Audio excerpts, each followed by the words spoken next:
Well, thank you very much. It's a great honor to be here. When I see the list of speakers, I'm quite humbled, actually, so I really am honored by the invitation. I'll also say that when I was working in the provost's office for a brief stint, one of the things I did was work with the Emeritus College, and just remarkable to see all that has happened and grown over the years. So congratulations to all of you who are involved. And again, great honor to be here. So I'll be talking a bit about the Supreme Court, some of the trends, some of the numbers from the past terms and themes of the court.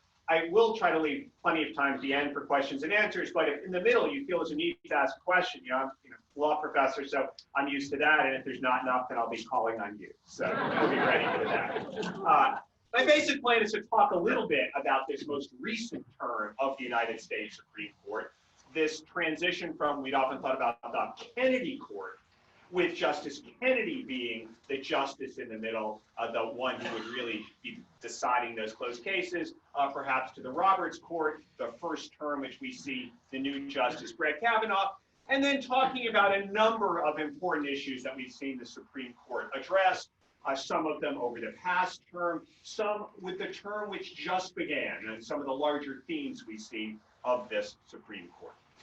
So maybe start looking at, this is the Supreme Court that we really had since 2006. We had the 4 more liberal justices, the 4 more conservative justices, and Justice Kennedy there in the middle, but a little bit farther over to the right. Not to say, we'll be talking a little bit about the orientation of the justices and their views on jurisprudence. This isn't to say that they act as politicians, but they do seem to have some consistent judicial philosophies that often drive their decisions. It did seem to align along those lines. So that was really what we saw starting in 2006. And we had Justice Kagan and Justice Sotomayor replace Justice Stevens and Justice Souter, and the configuration remained largely the same. And we had Justice Gorsuch replace Justice Scalia, and things remained more or less the same. But this past term, for the first time in over 15 years, we really see that with the departure of Justice Kennedy, the arrival of Justice Kavanaugh, it seems like we may have a new configuration of the court, with Chief Justice Roberts now perhaps being that justice in the middle, but certainly it seems a bit farther to the right in terms of jurisprudence. But again, one term, we don't really know for sure. Now, what do we know about the most recent justice on the Supreme Court? What are the characteristics of a justice now with the United States Supreme Court? Well, went to Harvard or Yale, like all of the current justices, not a lot of diversity there, clerk for the U.S. Court of Appeals, clerk for the U.S. Supreme Court, practiced law in Washington, worked for the Justice Department, was a judge on the U.S. Court of Appeals. Interestingly, like all current justices, was not raised Protestant, right? And so that's, oops, old slide, like it. That was true of Merrick Garland, who was nominated for the Supreme Court, though of course didn't make it. That's true of, all this is true also of Justice Gorsuch, and all this is true of Justice Kavanaugh as well. So it does seem to be a kind of a theme to who gets appointed to the United States Supreme Court. Although actually, Justice Gorsuch is that greater element of diversity. He was not born Protestant, but now he's practicing Protestant, so that's what we look for as diversity on the Supreme Court. The other justices being Catholics or Jews. All right. Now let's talk a little bit about how we think about this court. Is it a divided court? What are the characteristics of the court? So I took a kind of baseline here of 1990 to 1993. It's around when I was clerking, the good old days, right? All right, so, and compared it to the most recent, about 9 years of the Supreme Court. One thing we see, by the way, is the Supreme Court isn't deciding as many cases as it used to decide. I used to be up to 150 cases a year, a little more about that, now fewer cases. Well, we do often focus on the most divided cases, those 5-4 decisions. But we see that it was true when I was clerking, it was true over the past 8 years that a lot of the cases certainly decided 9-0, although we do tend to focus on these 5 to 4 decisions. Was 15%, 19%? How about this most recent term of the Supreme Court? Well, still not deciding many cases, but we see actually a more divided court in many ways this last term. The lowest number of unanimous decisions since 2008, the highest number of 5 to 4 decisions. So this is certainly, again, a divided court in many ways. Again, it's also want to put the number of cases in perspective. So in 2018, the Supreme Court issued 59 written opinions. They decide some cases summarily without a written opinion. That was the fewest cases since 1864 that they had issued written opinions on, right? So it was over 150 years since they had decided that few cases. Some debate about exactly why that is, and some people think that's good or bad. They depend how much you like what the Supreme Court is doing. Maybe you wish they decided fewer cases. But it does seem to be a characteristic of this court deciding fewer cases than their predecessors. And so when the court does have those most divided decisions, 5-4, do they break down along these so-called ideological lines that we've seen? And the answer has tended to be yes, right? So since 2010, 77% of the time, those 5-4 cases broke down along the so-called ideological line. And the more conservative justices, 56% of the time on average. What's kind of interesting, though, is there didn't seem to be shifts over time. So in the early part of the decade, the conservative justices won about twice as often. Then the mid part, the liberal justices won twice as often. And this was all about how was Justice Kennedy happened to vote in a particular year, right? That was the shift here. Actually, the 2017 term, the most recent, Justice Kennedy's last term, liberal justices went 0 for 14. I don't know, it's kind of reminding me of my New York Jets. That was a bad term for them. So what about this most recent term of the court? Well, again, we see a court that's divided about 80% of the time along ideological lines, but actually the liberal bloc won more often. So we see a divided court, but can be very difficult to predict from term to term which side is going to win more often. And of course, I think we'll see it maybe here the numbers may be a little bit misleading because not all 5-4 cases are equal. So then I think we'll turn to which 5-4 cases and see then where the majority ends up ruling on some of those most divided cases. But let's again end by looking at sort of winners and losers. So who gets to most often a winner? Well, in 2017, 2018, say the gold medal went to Chief Justice John Roberts. He's the one who seems to be most often in the majority. Justice Kennedy, actually, Justice Kennedy, was the first time since 2006 Justice Kennedy didn't get the gold medal his last term. And we see how things were going there. Boy, who was down at the bottom? Poor Justice Sotomayor, only 49% of the time. That was a tough term, 2017, 2018. How about last year? Well, again, no more Justice Kennedy, but okay, we see Chief Justice Roberts up there 75% of the time, but who's right behind him? Justice Kagan. And who has least often in the majority? Justices Gorsuch and Thomas. So in this 2018, 2019, perhaps not what we might have predicted about which justices were in the majority. Yes, a question. Yeah, I went through some 5-3 and 4-4 cases in 2018. Yes, so I guess when a couple of things we say is when I talk about these unanimous decisions, they're often, well, the divided decisions, there could be 5-4 or 5-3 if a justice is recused. That's part of the asterisks about that. Not sure. Yeah, and then if the cases are equally divided, then often those are just not included in the statistics at all. But actually, who was the justice most often in the majority? Justice Kavanaugh, kind of debuting there, kind of popular guy. We could see in the middle of the road in many ways in his first term on the Supreme Court, the justice most often in the majority. All right. Finally, then, who is Justice Kavanaugh like? It's a question of, will he be like Justice Gorsuch, who is the other Trump justice? Some people think maybe he's more in the mode of Chief Justice John Roberts. So again, only one term. But what do the numbers tell us? Well, he agreed with Chief Justice Roberts 72% of the time, suggesting perhaps that is the mold, maybe conservative, but a bit of a moderate there. He's no Justice Ginsburg, right? Agreed with her 36% of the time, so that won't be confused with that side of the court. But if you look at the others, Justice Gorsuch, only 41% of the time, and so at least after a first term, he does seem to be more in that model of Chief Justice Roberts, we could say. A bit of a centrist conservative in his orientation on the court. So that's just a bit about what the numbers might tell us about this Supreme Court and Justice Kavanaugh. Let's look a little bit at the cases. So, very important issue about so-called gerrymandering, how we draw districts in the United States. for Congress and for the state legislature. Now, as you may recall from our civics classes, the state legislatures draw districts not only for the state legislature, but also for the United States House of Representatives. And how they draw those districts may matter, right? The Supreme Court decided in the 1960s that the districts have to have roughly equal numbers of people. But it turns out that you can draw districts with equal numbers of people so as to benefit one party or another.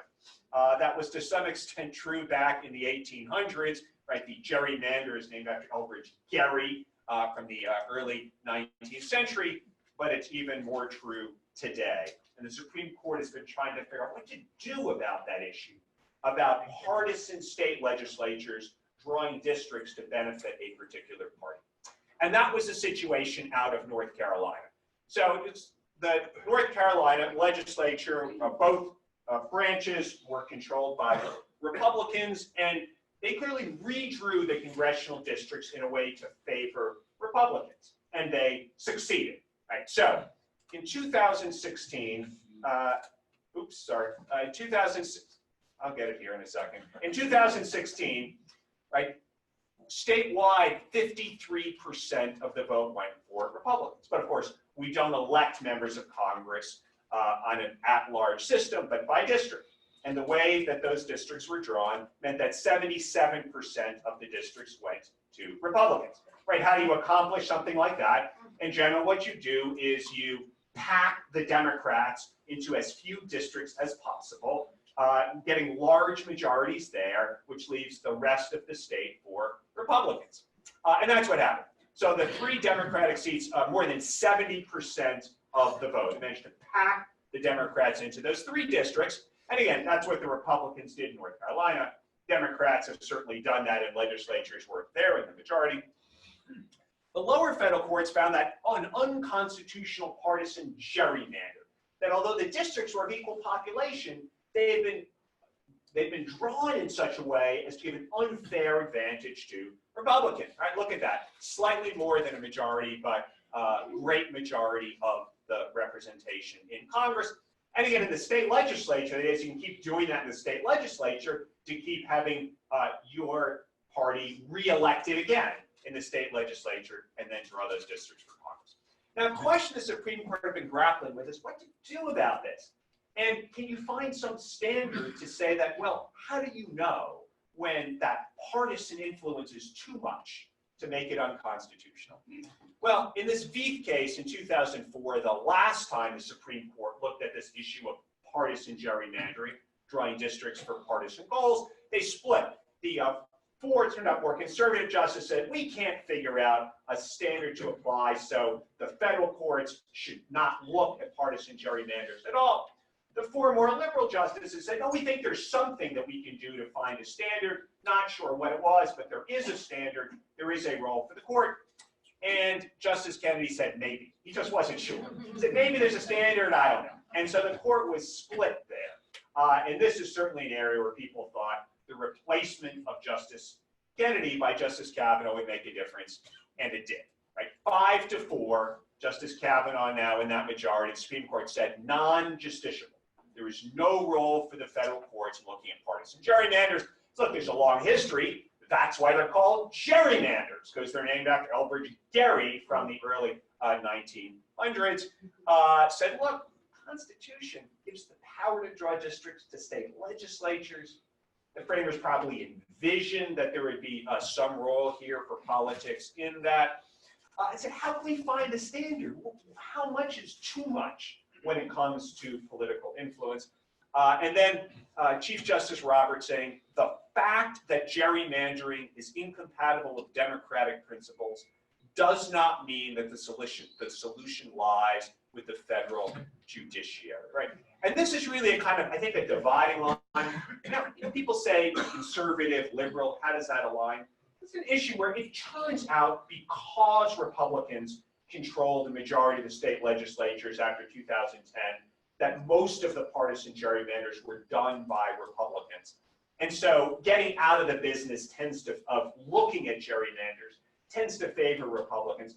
But it's also true actually that judicial philosophy. Do you agree with this statement that just because it violates democratic principles doesn't mean the court should get involved? Some of the more conservative judicial philosophy said, no, if there's no standard, there are problems that judges just can't solve. But that is a view of the more conservative judicial philosophy. Elena Kagan, writing for the four dissenters, disagreed with that. Right? These are not your grandfathers, let alone the framers, gerrymanders, saying whatever might have happened in the past, this kind of big data has just made these gerrymanders too good, that we know really how people are going to vote. So these gerrymanders can be done with great precision in ways that can't be done in the past. You can come up with some standards. Lower courts have been grappling with that. And then of all the times to abandon the court's duty to declare the law, this was not the one. Right? Here you see a clear division on judicial philosophy. I see the dissenters here saying this is where the courts must get involved. When you see a problem with democracy, that's exactly when the courts need to get involved. It may be hard to find a standard, but that's our job. Right? More conservative justice willing to step back and go, there may be a problem to which we can't have an answer. So really a clear division here in judicial philosophy that happens to also track some partisan views on today's political situation. And let's look ahead. If you have this line is by the Chief Justice, the fact that gerrymandering is incompatible with democratic principles does not mean the solution lies with the federal judiciary. It might just have, so where does the solution lie? And that's a question we're left with. Maybe some states have adopted independent districting commissions, and then you tend to get very clear lines, like Iowa. That's what they have. They don't have gerrymandering. Tends to be done in states where the people can decide on independent districting commissions. The state legislatures tend not to like to give up their control. Also note here, state constitutional litigation. I know we have an excellent state Supreme Court here. So we know Florida, Pennsylvania, North Carolina, right? We have seen state courts say under the state constitution, this is unconstitutional. And so we'll debate in the opinions about that, about the majority saying, well, maybe the state courts can deal with that. And the dissenters saying, well, if the state courts can find a standard, why can't the federal courts find a standard? So we'll see what happens with this in the future. Another big case from last term was the census. Right, this great civic exercise we engage in every 10 years, counting every person in the United States. There we go. And again, that's an actual picture. They're going to the families, counting other people. The big issue here was, were you going to ask whether people were citizens? Now, there had been a citizenship question up from 1820 to 1950, but then it got taken out of the main census and moved to other places. The idea was it may be useful for the government to know who's a citizen, but that's not essential for the census. And the concern was, if you ask that citizenship question, it's pretty clear that the response rate declines. We try to count everybody, whether you're a citizen or not, and the statistics suggested that if you ask about citizenship, not only do non-citizens respond less often, but citizens respond less often. Also, there's concern about what kind of question the government is asking. Right, so the citizenship question had been taken off the census, but Secretary of Commerce Wilbur Ross had added it. Why? He said he did this at the request of the Department of Justice to help with enforcing the Voting Rights Act. Now, it is true that it might be useful to know about citizenship for certain reasons, but again, there have been other ways of finding citizenship. And if you look, the evidence that came out seemed to be pretty strongly suggest that he had actually asked the Justice Department to ask him to put the citizenship question on, rather than it having been the other way.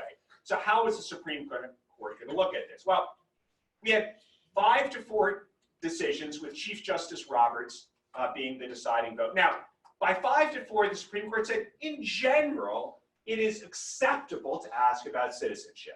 Talk about policy-making discretion versus technocratic expertise. What does that mean? Well, it's true that the technicians in the Census Department had said, it really doesn't make sense to ask about citizenship because the response rate declines, it makes the census less accurate. But the Chief Justice here said, in general, that's a kind of discretion that the government can exercise. Sure, it may decrease responses in some ways, but it's good to know about citizenship, so that's an acceptable trade-off if they wanted to enforce the Voting Rights Act. But importantly, by an opposite 5-4 majority, the Chief Justice said, but here actually, you're required to say why you're adding the question when you're administrative agency. And somewhat delicately, Chief Justice Roberts noted a significant mismatch between the decision and the rationale provided. He didn't want to use terms about prevarication, misleading, let alone lying, but just that there seemed to be a mismatch here because the evidence was pretty clear that it was not the request of the Justice Department that had driven this decision. So at least for this census, there is not going to be a citizenship question. But going forward, this issue about citizenship, question is, why was there a concern with asking about citizenship? Well, one theory was perhaps there was just a desire to suppress people answering the question. But there's another debate that I think we need to keep our eyes on, which is this. At the moment, we apportion state legislative districts based on the whole number of people. Now, under the United States Constitution, the members of the House of Representatives must be apportioned based on the whole number of people, which includes people who don't vote, right? It has always included children, it's always included women. Of course, there's been a huge issue with regard to how slaves would be counted during slavery. But again, since at least the end of slavery, it has been every person. But there has been some thought about, well, with regard to state legislative districts, maybe those could be apportioned of citizens of voting age, right? And it turns out, if you look at citizens of voting age, it would mean a shift in how districts were allocated. It's hard to see this. So what this did was to take congressional districts and note the percentage of residents who are not citizens of voting age, right? And it turns out in certain states, there's a tremendous difference, which is to say that if you only counted citizens of voting age, certain areas would have less representation than they do today. It's hard to see that, but with regard to Georgia, right, the areas around Atlanta tend to have fewer citizens of voting age than other parts of the state. So, for example, if the Georgia state legislature decided it was going to only count citizens of voting age, cities, Atlanta in particular, would have less representation in the state legislature than it does under the current system. Right? It tends to be why, because people in cities tend to have more children and there are also more non-citizens. So that is the next great voting issue on the horizon if states start doing that. Now, under the Constitution, the House of Representatives, those districts must look at all residents. But of course, those districts are drawn by state legislatures, and now state legislatures can draw those to partisan advantage without the federal courts supervising them under the Supreme Court's gerrymandering case. So that's an issue on the horizon. Well, that's a question as to whether it would be. Because the Constitution doesn't say how state legislatures draw their districts, and there could be a theory that, well, maybe we should have equal representation for voters. That if somebody doesn't vote, that is not eligible to vote, then maybe they shouldn't be they're represented in the state legislature. So kind of a philosophical debate about representation, whether you should equalize total population or total people who are eligible to vote.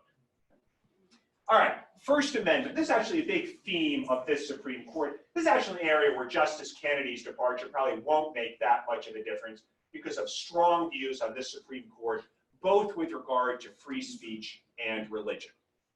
All right, so First Amendment, Congress shall make no law respecting an establishment of religion or prohibiting the free exercise thereof or abridging the freedom of speech.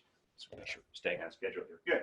All right, so this court, very protective of free speech. Who are the free speech winners on the Roberts Court? People who make violent video games, people who make videos showing the killing of animals, rock groups that want offensive names, People who demonstrate at the funerals of soldiers saying, "I'm glad that God killed your sons. That's God's punishment because the United States is supportive of LGBT rights." Sex offenders who want to use the internet. These are people who have won in their First Amendment claims. Of course, the Citizens United case, people who say you can't limit the ability of political speech in this way. And I don't know, perhaps my favorite, this is Mr. Alvarez, who went around talking about how he had won the Congressional Medal of Honor when he had never actually served in the military. So again, very protective of free speech on the Roberts Court. We saw an illustration of this past term. That's Eric Brunetti, who makes streetwear, and he wanted a trademark for his streetwear. However, the law prohibits trademarks for immoral or scandalous matter. And Mr. Brunetti had a certain, maybe a little hard to see there, I'm not going to repeat it, but a certain scandalous matter, it was said, was his trademark, so he was denied trademark registration. He said that violates my First Amendment rights. It was pretty clear he was going to win. So here's 6-3, and Justice Kagan broad support on this Supreme Court for free speech claims. She said, banning trademarks for immoral or scandalous matter, it violates the First Amendment. The worst thing you could do under the First Amendment is viewpoint discrimination, discriminating one viewpoint or another. She said, well, what is scandalous? Scandalous just means things that go against conventional morality. If you're in favor of conventional morality, that's not scandalous. So that is unconstitutional. And she gave some examples. Somebody sought a trademark for, you can't spell healthcare without THC, right? But the Patent and Trademark Office said, no, you can't trademark that because that glorifies drug use. But they said, say no to drugs. Reality is the best trip in life. That's fine. Justice Kagan said, you see, you can't do that. You're favoring one viewpoint rather than another. Or bong hits for Jesus. They said, no, that would be offensive to religion. But Jesus died for you. You could trademark that. So there, she said, unconstitutional for the government to making those kinds of distinctions. So basically, you can't deny trademarks on that basis. So now I think we'll see all kinds of things trademarked. And there's some concern here with Chief Justice Roberts and the opinion saying, well, you know, you have to bring your children to the mall and they see these offensive words written on people's t-shirts, and now they're going to see it with a little trademark registration next to it. There was some question about when you're talking to your 8-year-old how much that trademark registration is going to be. But I guess the government can't make those distinctions anymore. Now, religion.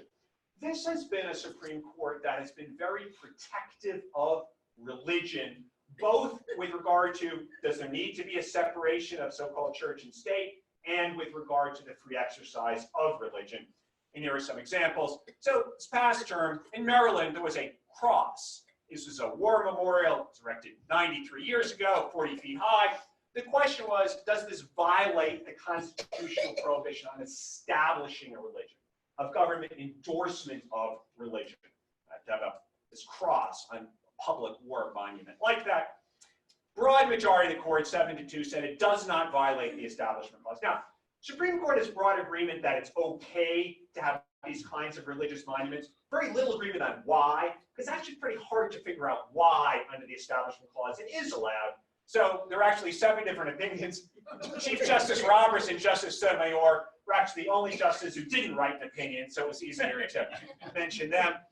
Justice Alito talked about the historical significance of the cross. He said it took on added secular meaning in World War I memorials. He cited, in Flanders fields where poppies blow between the crosses, row by row, saying that that shows that it's not just religious, it is a kind of secular war memorial. He said actually removing it would show hostility to religion, so you have to let it stay there. Dissent from Justice Ginsburg, the basic theme of which was, it's a cross! Right? Just saying that the cross is the foremost symbol of the Christian faith. It embodies the central theological claims of Christianity. And so to use as a war memorial doesn't mean that the cross is somehow secular. It means that the war memorial is sectarian. Can't you find some other way to have a war memorial other than using a cross? So again, this Supreme Court, very supportive of having a public endorsement we'll say, religious monuments on public ground. And since the flip side of that is the free exercise clause, to what extent can the government not endorse religion in particular ways? And so this coming term, the Supreme Court has a case out of Montana. Montana created a tax credit program for private schools, including religious schools, including the Stillwater Christian Academy there. So tax credits for private schools, including religious schools. Now, the Montana Constitution has a provision that says no aid, direct or indirect, to religious organizations or religious schools. We just do not want state money going to religious organizations. And that's a so-called Blaine Amendment. It was popularized by this politician, James Blaine, end of the 19th century. And so because of that, the Montana Supreme Court said, we can't have this tax credit program. Under our own Montana Constitution, we can't give money to religious schools, so we can't have that program. And that's going to be a question as to whether that state constitutional prohibition violates the free exercise clause of the Constitution. And the Supreme Court is going to say that it does. I mean, it's very clear here that the Supreme Court, in a kind of related case, had looked at playgrounds. Missouri had some plan where they said, we'll give you some subsidies for playgrounds, but the state said, well, we don't want to subsidize playgrounds on church grounds. And there the United States Supreme Court said, no, if you're going to have a program to subsidize playgrounds, you have to do it for churches also. You know, whether it's a religious school or not, if somebody skins their knee, they should have a soft. Anyway, so this is, again, the Supreme Court here, I think, is going to make it harder for states to resist giving money. And again, it's sort of unusual that things have developed to this way, where I think the United States Supreme Court is going to say to Montana, the United States Constitution requires you to give public money to a religious organization. Right? So under the Establishment Clause, that's an interesting position to be. Now, again, it's only if you have a tax credit program, then you have to do that. But we'll see a range of things now. It's going to be difficult for states to say we don't want public money to go to religious organizations. LGBT rights. Now, again, this is an area where Justice Kennedy's departure may well have a great significance for the court. Justice Kennedy wrote the 4 major LGBT rights cases that the Supreme Court has decided. And most recently about the case saying there was a constitutional right to same-sex marriage, saying there was a constitutional right to same-sex sexual conduct. Turned out the last 3 happened to be on June 26th. That's become kind of a red letter date or a rainbow letter date, we sometimes say there. And actually, they announced, when the Supreme Court announced, in 2015, that they were going to announce decisions on June 26th, everybody knew they were going to announce that decision on that date. So the current LGBT case now, the Supreme Court is going to be addressing without Justice Kennedy, is this one. Under the Title VII of the Civil Rights Act of 1964 prohibits employment discrimination on a number of grounds, including because of sex. Of course, also, we often think about because of race, and that is Lyndon Johnson shaking hands with Dr. Martin Luther King when he signed the Civil Rights Act of 1964. It includes this discrimination because of sex. And the question is, does because of sex include LGBT discrimination? And Supreme Court is hearing this case. It's a consolidation of 3 cases. This is Gerald Bostock, who was fired by Clayton County. He alleges it's because he was gay. By the way, a lot of these cases, the employers say, we deny that we discriminate against gay employees. However, even if we did, it wouldn't violate federal law. So Bostock is claiming that's why he was fired by Clayton County. Donald Zarda was fired. It's a very kind of a sad case. He was a skydiving instructor. He was fired, he alleges, for being gay. Then he moved to Europe and did base jumping, which is a much more dangerous kind of thing. He was killed doing that. So his estate is bringing their suit. And this is Amy Stevens, who was going through a sexual transition and was fired by a funeral home because of going through that sexual transition. So the question is, does this prohibition on discrimination because of sex apply to discrimination against LGBT individuals? The arguments there is, one is sexual orientation is, in some sense, sex-based. That is, Gerald Bostic says, you fired me because I love a man. If I were a woman who loved a man, you would not have fired me. So that's clearly discrimination based on sex. That's one theory. Also, gender stereotyping.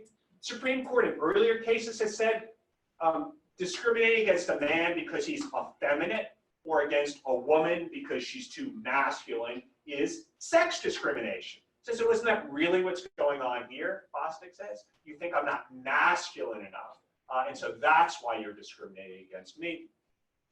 And this so-called associational discrimination. These cases where employers would say, well, we're just against interracial marriage. So we're firing that employee, that white employee, because she is married to someone who is black.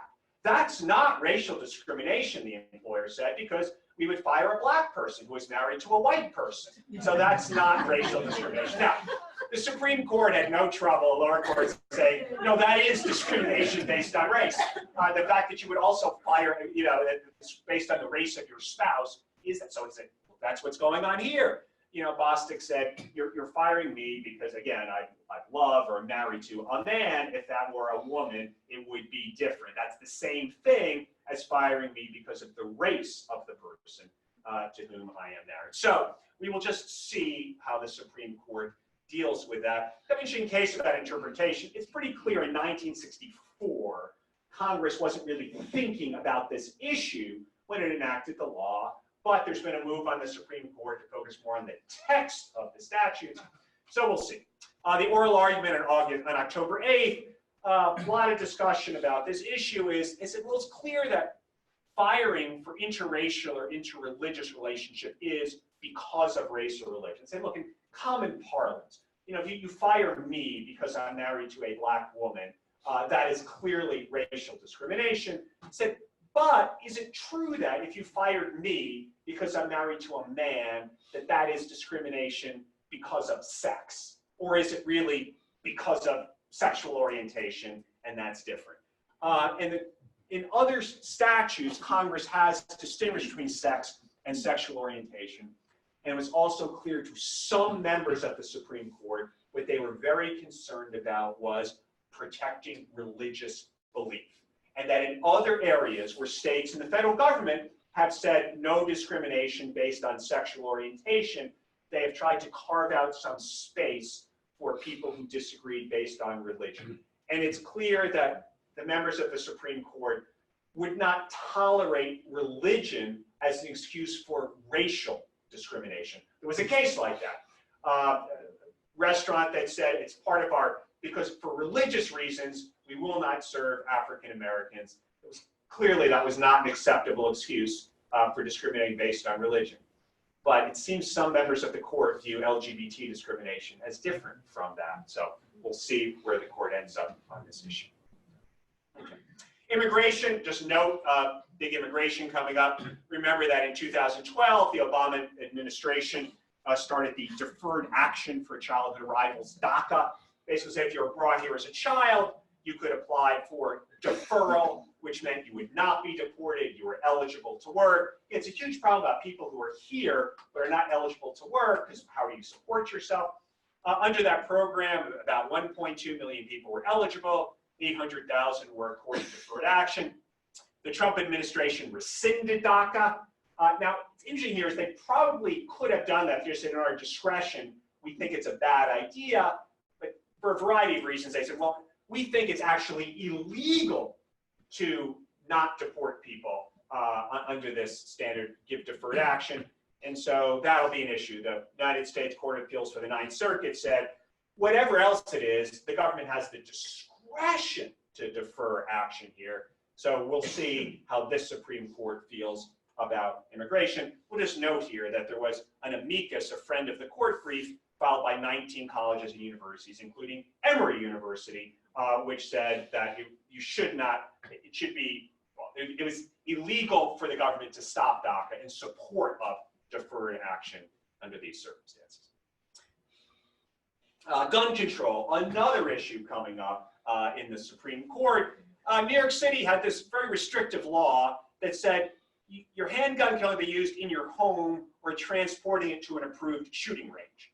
but all the approved ranges were in the city. So you couldn't take your gun out of the city. So it was kind of a problem because, you know, people, when they went to their house in the Hamptons or upstate, want to bring their gun along, so they could do some shooting on the weekend. And that was illegal under that New York City law. Now, again, the politics of this, or the law, the United States Court of Appeals for the Second Circuit said the law was fine. The Supreme Court then said, we want to look at that law. New York City then changed the law. They repealed the law because they really do not want the United States Supreme Court to look at this case. But I think the United States Supreme Court is going to look at it anyhow. And there have been two other Second Amendment cases. Now, the Supreme Court there is really focused on your right to have a gun in your home. So this really will be an opportunity if the Supreme Court wants to say there's a broader right, not only to have a gun in your home, but to carry a gun. You know, you want to bring it to your second home. It's fun about having a gun there. So again, we'll see what the court does and whether this is an opportunity to expand their protection for the Second Amendment. Justice Kavanaugh, when he was a judge on the United States Court of Appeals, was quite protective of so-called Second Amendment rights, concerned about gun control. So we will learn more about Justice Kavanaugh in that case. I'll just note that case also, again, part of the politics of this, a friend of the court brief by Senator Sheldon Whitehouse saying to the court, we think you are too partisan, right? Saying in this brief, with bare partisan majorities, the court has influenced sensitive areas every single time. The corporate and Republican political interests prevail. Kind of unusual, sort of in-your-face amicus brief saying the Supreme Court is not well and the people know it. Perhaps the court can heal itself for the public demands that it be restructured in order to reduce the influence of politics. Kind of threat to potentially pack the court, change the composition of the court, depending on what the court does. Again, this is an amicus brief, a so-called friend of the court brief might say, with friends like that. Again, part of the politics here going on with this. Is this an amicus brief in the gun case? Yes. Again, thought maybe the gun case would be the case where he thought that wanted to take his stand. So yes, that was in the gun case. Chose that as the brief to talk to the court about deciding cases in terms of partisan interest. Of course, it turns out actually there have not been in the recent terms so many of these corporate cases actually, which there had been. So Sheldon Whitehouse chose that. Finally, abortion, perhaps one of the most divisive social issues we have coming before the Supreme Court, and the area where perhaps the departure of Justice Kennedy will make the biggest difference, right? Justice Kennedy was the fifth vote on the court to endorse the precedent of Roe versus Wade, finding that there was a constitutional right to abortion. So now, for the first time since 1973, it is at least not clear that there is a majority of the court that supports that precedent, saying that there is a constitutional right to an abortion. And of course, people have different views about whether abortion is murder or about whether restrictions on abortion is, of course, this is from the Handmaid's Tale, is the first step in a larger regulation of women. And in our society, these things all end up before the United States Supreme Court. So what is the context here? There have been a raft of new laws governing abortion. And they've really been in two varieties. One has been direct limitations on abortion. We've seen that in a number of states, including Georgia, just bans on abortion early in pregnancy. Right? Heartbeat, 8 weeks, 6 weeks, complete bans. No, those are all clearly unconstitutional, at least under current law. Right? So under current law, clearly unconstitutional. There have been other kinds of restrictions, though, which have been regulations of abortion providers rather than direct restrictions on abortion. Right? So, I think Missouri is an example here of both kinds. So Missouri passed a law to ban abortion at 8 weeks. Clearly unconstitutional under current law, was enjoined by a federal court, will never take effect. At around the same time, Missouri also denied a license renewal to the only abortion clinic in the state, saying that various health and safety regulations were not followed. At the moment, that clinic is open pending litigation. But you could see by that kind of restriction on abortion providers, Missouri could achieve exactly the same result as if abortion were banned directly. And so I tend to think that's probably, the Supreme Court going to look at that area. It's not too hard to make that prediction. The Supreme Court actually has now accepted a case looking at those kinds of restrictions. This is a case out of Louisiana, requires that abortion providers have admitting privileges at local hospitals. It turns out, if you're an abortion provider, it is often very difficult to get admitting privileges at a local hospital. Yes, question? Any part in this debate, has anybody brought up the unintended consequences of banning abortions? Illegal abortions are going to go through the roof. Yeah, so one of the arguments around there is a law banning abortion is just ineffective. And there's some argument that is the number of abortions in the United States arguably did not increase after Roe versus Wade, just the number of legal abortions increased. So there is that argument, although in general courts tend to be very deferential to legislatures in saying, look, if you think this is an important moral statement, if you think this is an important regulation, that's a decision for you to make. And the way we do judicial review in the United States, we tend to be, is there a fundamental right to abortion? If there is, then we say you can't burden that right. If not, we let the legislature do whatever it wants. It's actually a bit of a contrast to judicial review in most of the rest of the world, where they have a so-called proportionality standard, where they will say, well, how much of a burden is this on a person, and what is the legislative justification? Let's balance those. Our courts don't really do that. So that's an issue. I was reminded of that by I was teaching in the Republic of Georgia last summer, the other Georgia, and there the Supreme Court had a case about could the legislature ban the use of marijuana?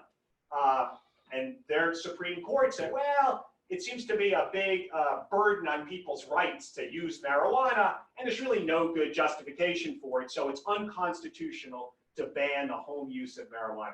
Again, the United States courts just wouldn't make that kind of calculus, and I think that comes up here too. So in this Louisiana law requiring admitting privileges, the allegation was it would cause 2 out of 3 abortion clinics in the states to close. By a 5-4 vote, the United States Supreme Court stayed that law, saying it couldn't take effect. Chief Justice Roberts was that 5th vote to say the law could not take effect until the court heard the case. But the court is now going to hear that case. In 2016, the Supreme Court struck down a very similar law in Texas. Texas had a law that said you had to have admitting privileges, saying there were certain kinds of safety protocols. And there, the Supreme Court looked at that law and said, there really does not seem to be a good justification for these, because if you want to look at other kinds of procedures, which are equally dangerous or more dangerous, there are no regulations of those.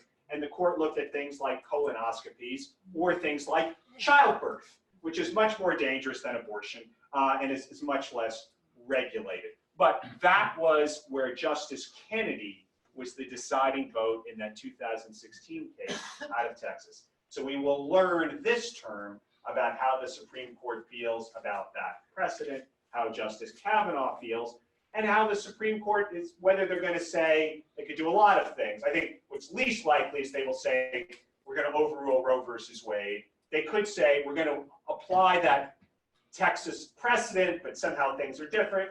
They could overrule the Texas precedent. So we're going to learn a lot about how this Supreme Court is going to deal with its abortion precedents. Yes, question? Yeah, well, I think the really interesting thing about this one is what is Roberts going to do? Is Roberts voted let's see, he voted to stay that, to not let the law take effect. Say that, but he voted in the opposite direction in 2016. Exactly. So it's very interesting here because that seems to suggest that at least Chief Justice Roberts thought that there was a good argument based on precedent, that at least there was a good chance that this law was unconstitutional, and that he was willing to vote in that way. So again, we will learn a lot this term. So again, big term of the court, right? We have religion cases, LGBT, immigration, Second Amendment, abortion. Last term was a relatively quiet term for the court. This term is shaping up not to be a quiet term. And what's that going to do for public perceptions of the Supreme Court?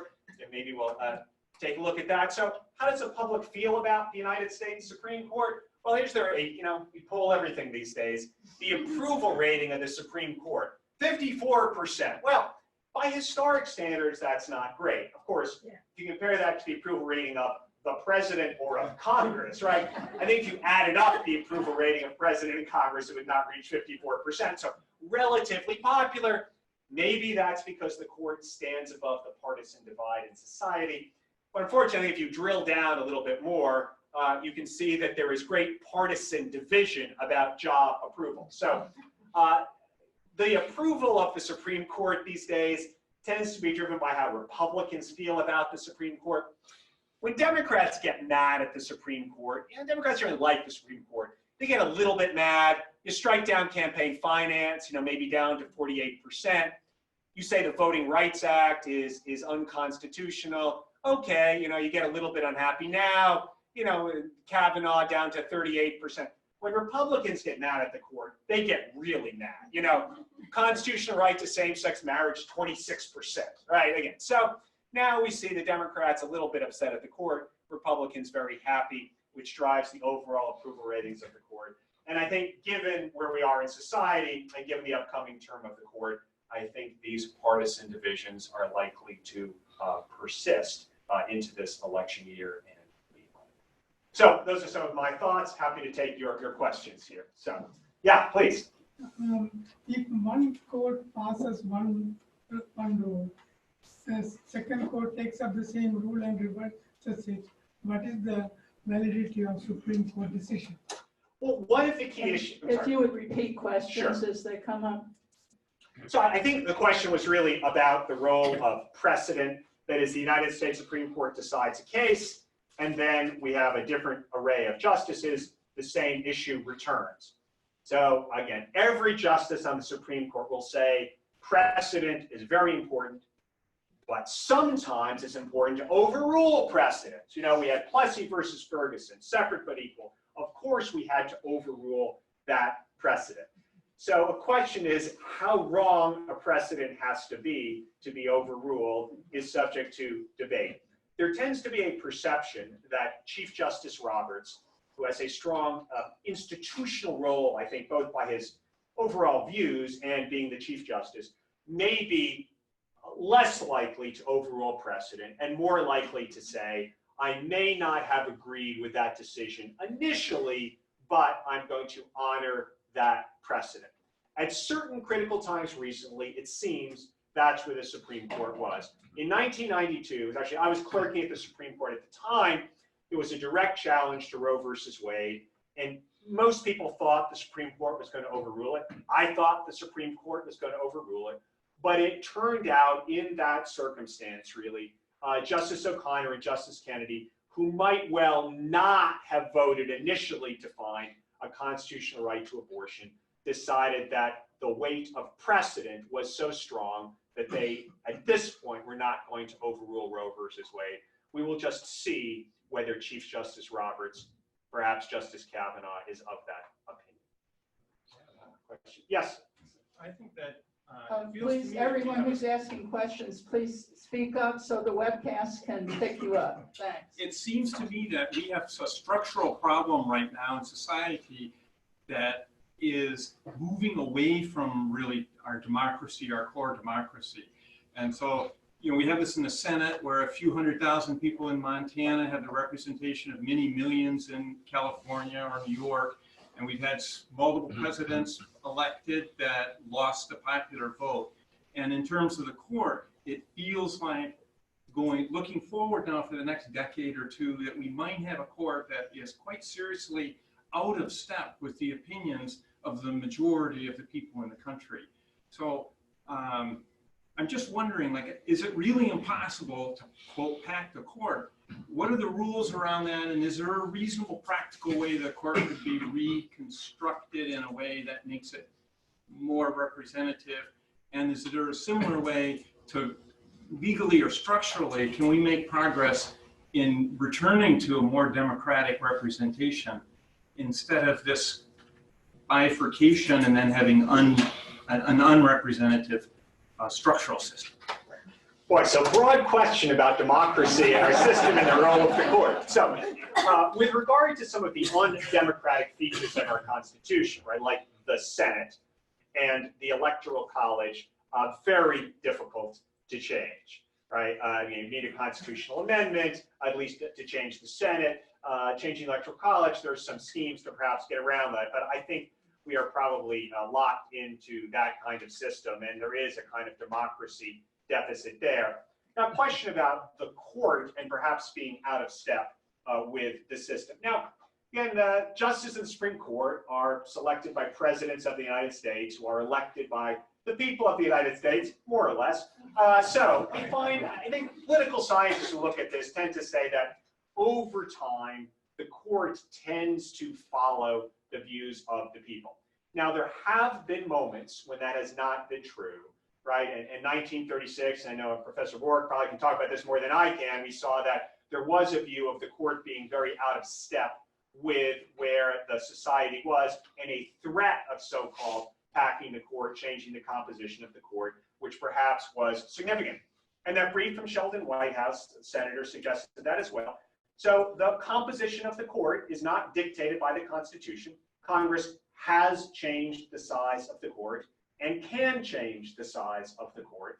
And it is possible that Congress could do that if, for example, a Democratic president were elected and there were a Democratic majority in the Senate.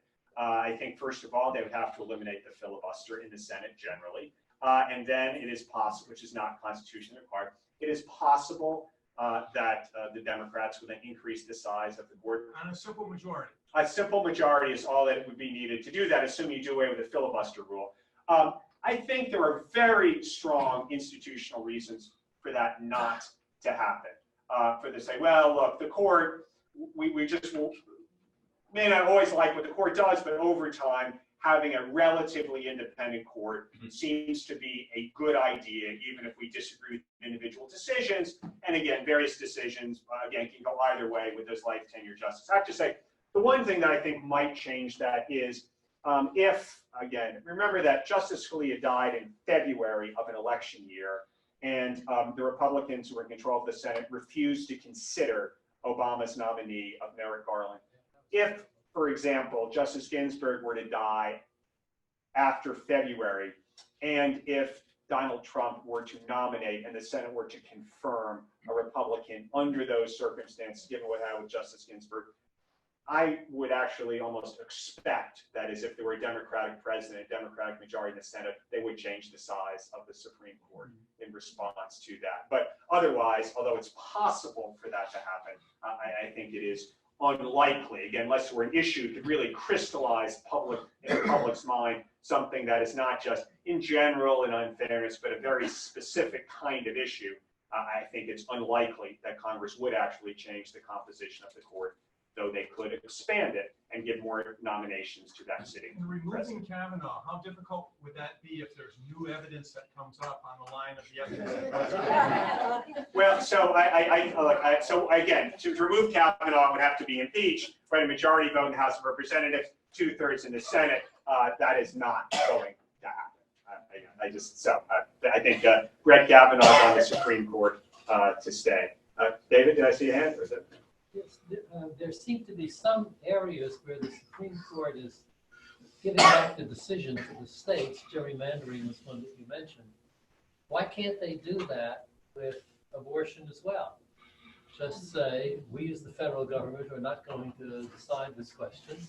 Some states will vote for, some states will vote against, and it'll look like every political map that we have. So again, a question about The question. Yeah, so a question about having some things be decided by the states, and what about abortion being in that category, right? And so, again, we can talk about being a federal system where many things are decided by the state, and things rather than being decided as a matter of the federal Constitution.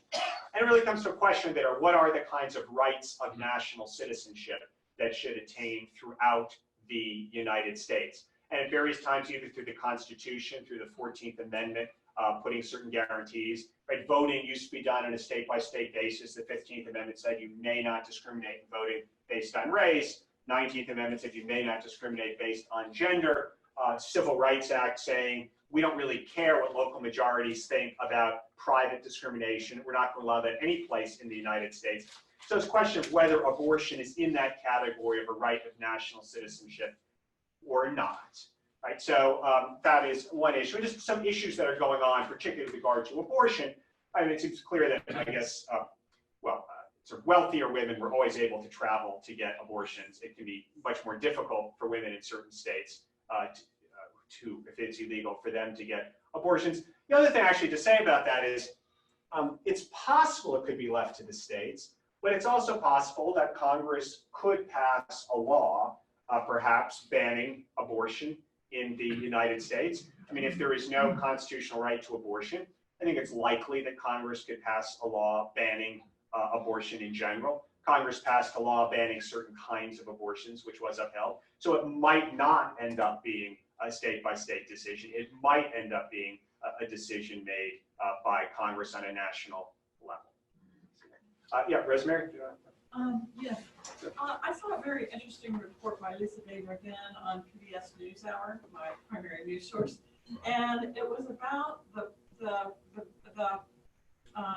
major success of the Trump administration in keeping one of his campaign promises and his platform around the appellate court system.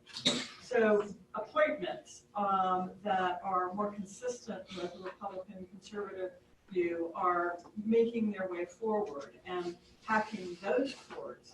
And in that, I believe, you can correct me if I'm wrong, that tends to be a source of future justices for the Supreme Court and other prominent positions, that the decisions being made now in that regard will have very strong future consequences for years to come. And I just wondered how that feeds into your thinking. So a question about the lower courts and the role of the Trump administration selecting judges, the courts of appeals, and the district courts. Absolutely. No, it has been very effective by the Trump administration in doing that. They had a plan to outsource that. I mean, they got a group to Federal Society help pick the judges.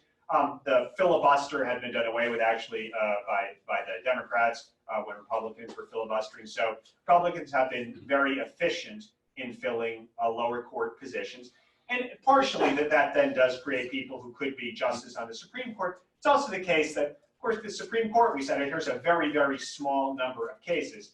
So in the broad range of decisions that affect people's lives, they never reach the United States Supreme Court. Right? So we can talk about, well, does Title VII protect against LGBT discrimination or not? Well, I mean, a huge question is, so we know that Title VII bans discrimination based on gender, based on race. What counts as discrimination based on gender, race, and other contexts? That gets decided by lower courts. How much evidence do you need? Again, on a whole range of important issues, decisions are made by district courts and by courts of appeals in ways that will never actually be reviewed by the United States Supreme Court. And so those are very significant. Also note, and again, just if we want to actually even tie that into this, question is, will the Supreme Court actually directly take on the precedent of Roe versus Wade? I think they would be reluctant to do that. How could they be forced to do that? Well, we have these bans on early abortions, which are clearly unconstitutional under current law. I think what is likely is that every court of appeals will find those unconstitutional. But it's possible with changing courts of appeals that some court of appeal may uphold that law under some theory. And if they do, the United States Supreme Court would really have to take that case. And then there is a way in which a particular court of appeals can tee up an issue for the Supreme Court and set the agenda to accelerate certain issues which might not otherwise arise before the Supreme Court, at least not in that same time fashion. I have a question Please. about the process among the judges. Do the Supreme Court justices discuss cases with one another and try to persuade or dissuade each other of a particular point of view? So question about do the justices discuss these questions? Answer is yes. So after the case is argued in the Supreme Court, the justices meet, just the 9 of them in a room, and discuss the cases. They do discuss them, and then they circulate opinions. and it's certainly possible they try to persuade each other with the opinions and circulate dissenting opinions, and sometimes people change their views. So that is possible, although it tends to be on these kinds of issues, on the most controversial issues, the justices tend to have a pretty good idea how they feel on these questions. But it certainly does happen that it is a deliberative body, and the justices do discuss the cases. And certainly, I think, in some of these less high-profile areas where the justices may have less clearly thought-through views, that kind of discussion and circulation of opinions can actually change either the overall outcome or, which can be just as important, the way that the opinion is written, so the shape of the law that explains that decision.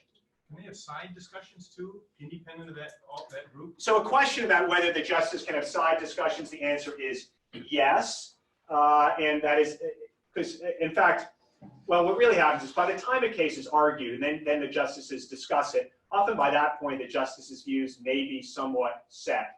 So the justices may sometimes seek each other out before or after the case and think about, try to persuade the justices what to do.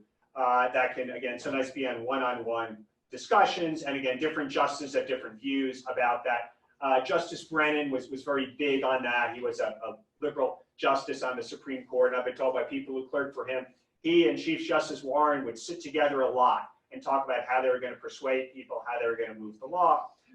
Justice Scalia would also send targeted notes to people, so-called ninograms, he called them as Nino Scalia. So yes, there are also sometimes side discussions that do go on in addition to those discussions involving everybody on the court. A quick question here, and we'll, Thank you. we'll get around. How often is it the case that the people arguing a case actually influence the opinion of the justices?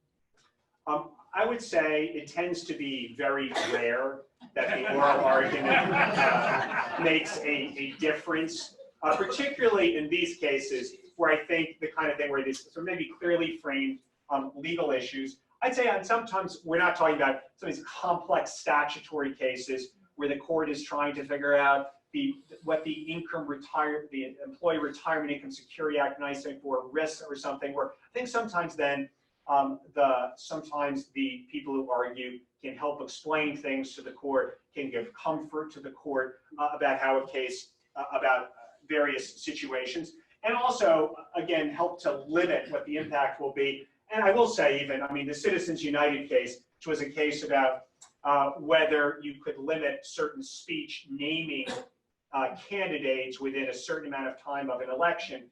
Again, the person who's arguing that for the United States, a friend of mine, a very good guy, but and the case came to him is, could it actually be a crime to publish a book with the name of somebody in it? When he said yes, it would not violate the First Amendment to publish a book. It became very hard then to figure out what would be the limits of this law. So the main, in general, oral argument does not change the opinion of the court, but in certain complicated cases it can, or again, perhaps can shape a little bit how the opinion is written. Go right. Yeah, please. Why don't you want to keep the cue? Sure. Yes, over there. I'm concerned about voting rights, and there's nothing coming up on voting rights. I'm very concerned that when Justice Roberts decided that the Voting Rights Act didn't need to be applied for states who had discriminated throughout their history, because that was so long ago, and then he had to see that the second that was struck, Section 5 of the Voting Rights Act, all of these places went immediately, hardly waiting for the ink to dry on the signatures, to change all sorts of laws that really impeded the right to vote. Are there any cases coming up? Has Justice Roberts seen what has happened? Is there any hope? A question about voting rights. As far as I know, there are no voting rights cases that are coming before the Supreme Court. Now, I think that there have been some cases where the Supreme Court has viewed some of these practices, but the Supreme Court has tended to be fairly accepting of various kinds of state practices. Right? One recent case did have to do with this process that is now going on in Georgia of various ways of framing it, which is cleaning up the voter rolls. What happens if people haven't voted in a certain amount of time and you're concerned about perhaps people have moved and how you might need to have an accurate voter roll, and the ability of states to send notices to people and say, we believe that you are not eligible to vote. If you do not respond, then we will take your name off of the voting rolls. And so the Supreme Court allowed that and said that seemed to be consistent with the parts of the Voting Rights Act that remain.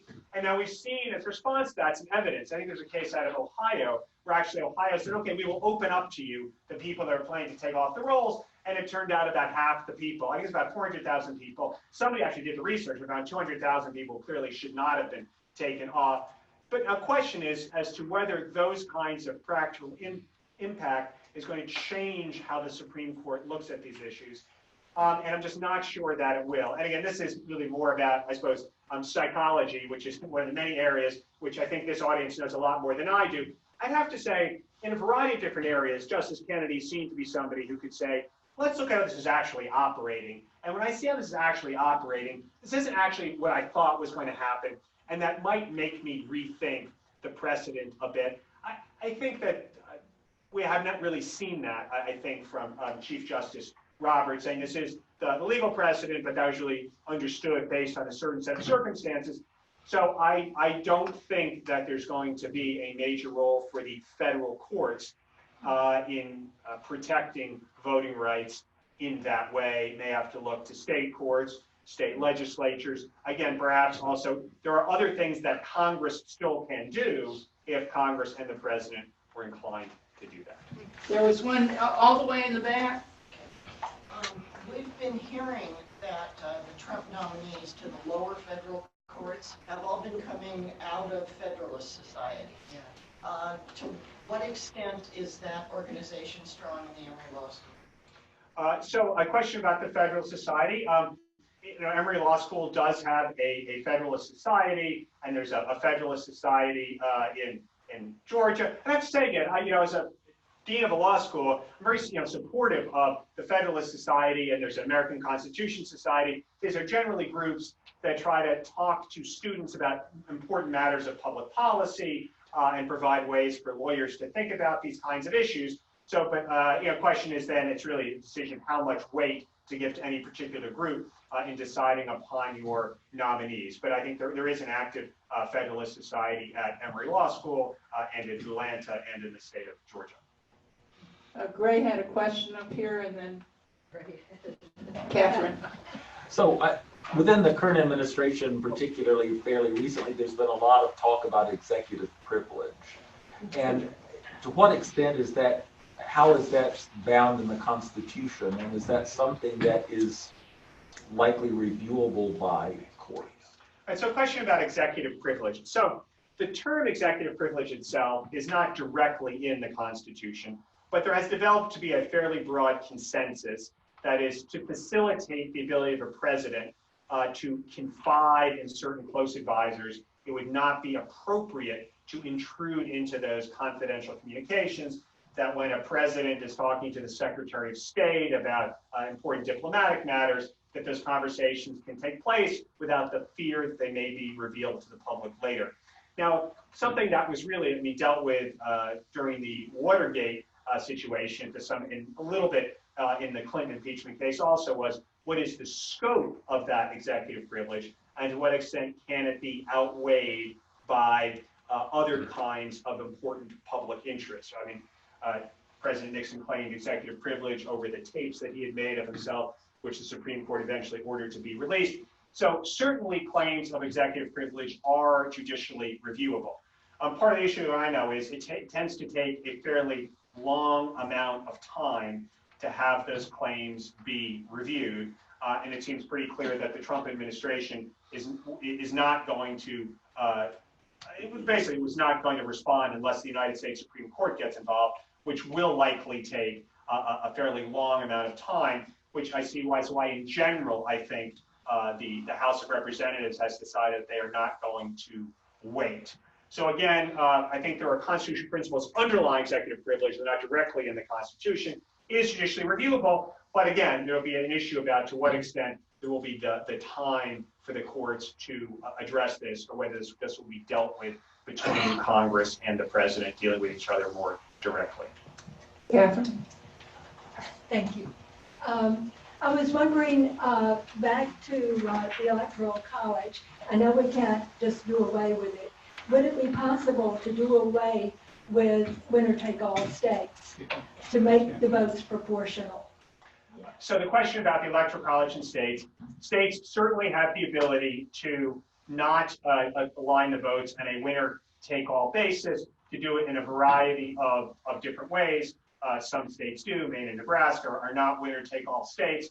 Although it turns out that it's not clear how effective that would be in responding more closely to the popular vote, but that is something that can happen. I mean, another thing that is talked about is if you get I'm trying to remember what the number is, the 10 or 12 or something largest states to agree that they will cast all of their electoral votes to the person who gets the most number of votes nationwide, that could be a way of effectively having a national popular election. Again, it's a pretty complicated thing to figure out, since there's not really an official tally nationally. You have to figure out what it is on a state-by-state basis. So it'd be complicated to do it in ways. But so there are certain ways in which you could move away from what we now have, is that certainly that winner-take-all system on a state-by-state basis in the Electoral College. We've got plenty of time. Okay, Spencer. Along these questions that had to do with the subcourts, what I'm trying to say. In regard to that, this same program that you were talking about, I heard, and it seemed to me that what they said was that Trump has appointed almost twice as many judges as Obama did in 8 years. And so I was curious about, how do these get appointed? Is that many more people dying, or is there more people they fire them? How does this come about? Yeah, no, well, you can't fire federal judges, right? In terms of jobs where you're appointed for life, it's pretty much federal judges and tenured professors, right? So again, it's a pretty good job. Again, in certain ways you can get very hard. So no, you serve for life.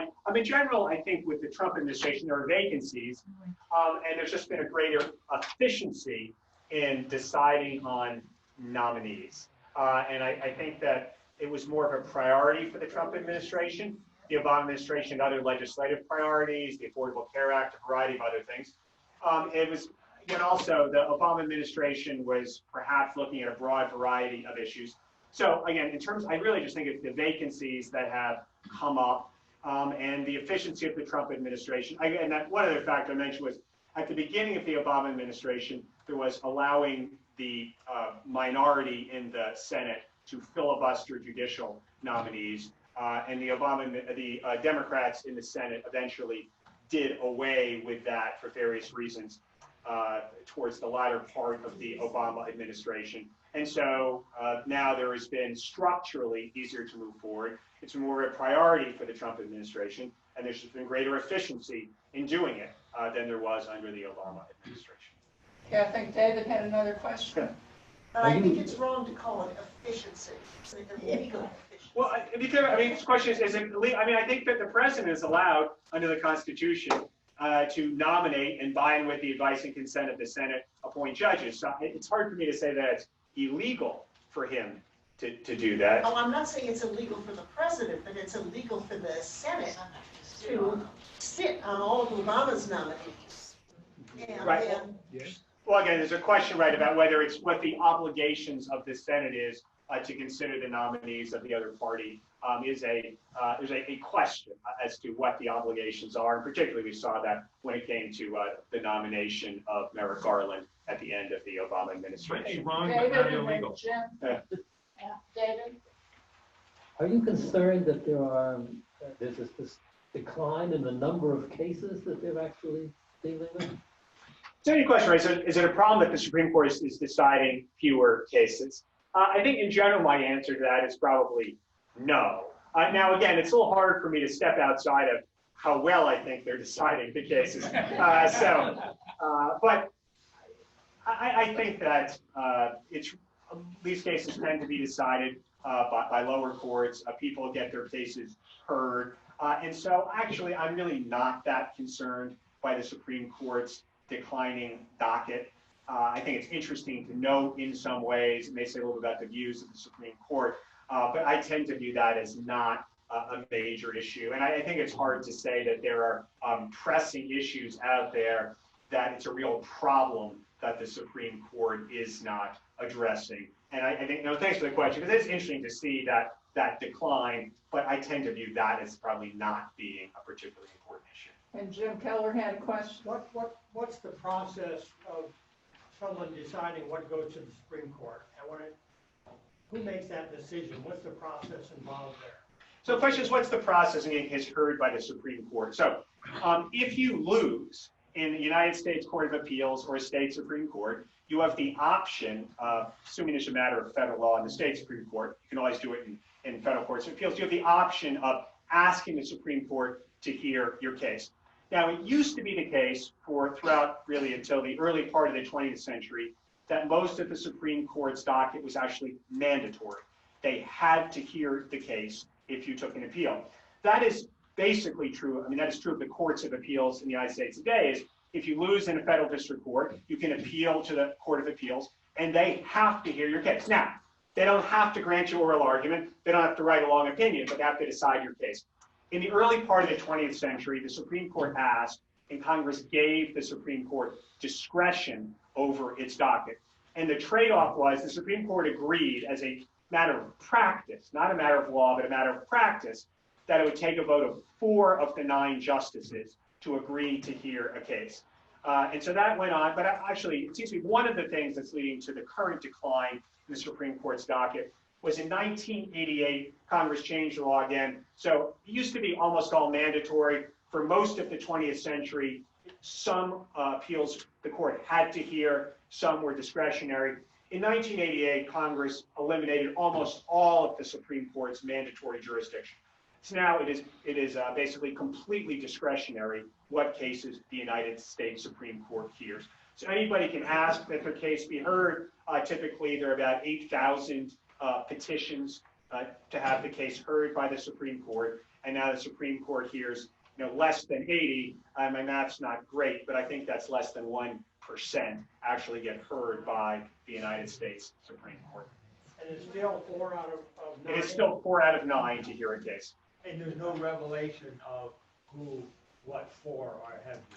So there is, in general, the Supreme Court does not announce their votes as to who votes which way on granting certiorari. I say a footnote to that is sometimes justices will dissent from the denial of a grant of certiorari, and they will state their names on that. What's also, though, kind of fun now is when justices retire, after a certain amount of time, they make their papers available. But that's the way that you know. So when Justice Blackmun's papers became available, that provided a great opportunity to go and see how the justices voted on those cert votes. But otherwise, it is not publicly announced how the justices vote. We've got one more question here, and otherwise you'll need to come forward and trap him so we can. Happy to stay.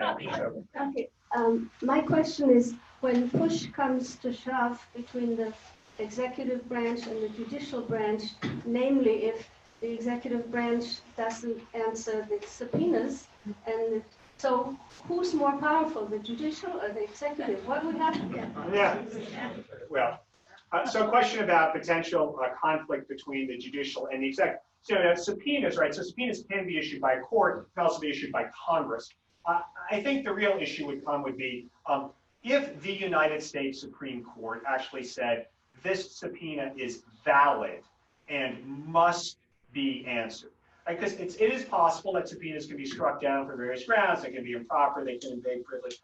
So if the United States Supreme Court actually said this subpoena is valid and must be obeyed, it would be a kind of crisis in our system for the president actually to say no. I mean, that was a big issue in Watergate as to whether, if the Supreme Court said the president must hand over the tapes, whether he would, and what would happen if he didn't.